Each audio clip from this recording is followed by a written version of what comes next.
L'Ajuntament de Miramar entrega per a tot el curs escolar mascaretes als alumnes a partir de 6 anys del CEI Poliveretes. El consistori repartirà a cada xiquet i xiqueta de forma mensual un total de 12 mascaretes higièniques reutilitzables amb 4 capes de protecció i fetes a la Comunitat Valenciana segons la normativa europea.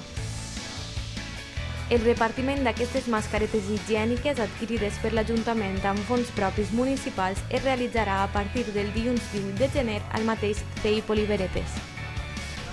Des de l'Ajuntament de Miramar, veient que la pandèmia en este 2021 continuarà afectant-nos, hem volgut fer costat a les famílies comprant mascaretes, almenys per a cobrir el curs lectiu d'estos últims 6 mesos. De manera que això li pot suposar a cada una de les famílies un estalvi entre 60 i 300 euros, depenent del tipus de mascareta que adquirisquen.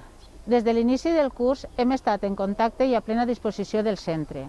En estos dies de fred, la calefacció ha estat posada 2 hores antes de l'entrada a les aules per tal que els nostres xiquets i xiquetes estigueren més calentets.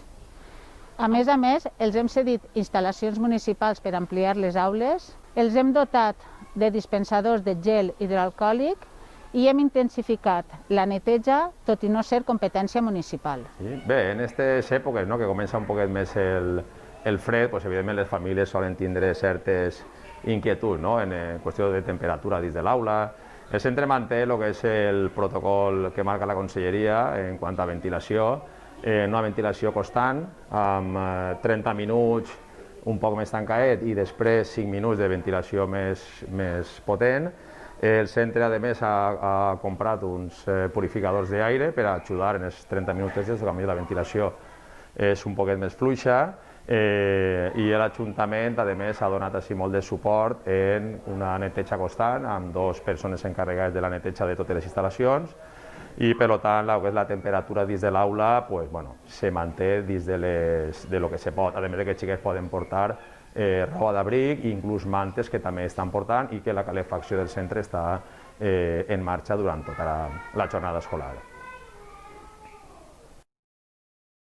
Més informació a través de les xarxes socials i la web oficial de l'Ajuntament de Miramar.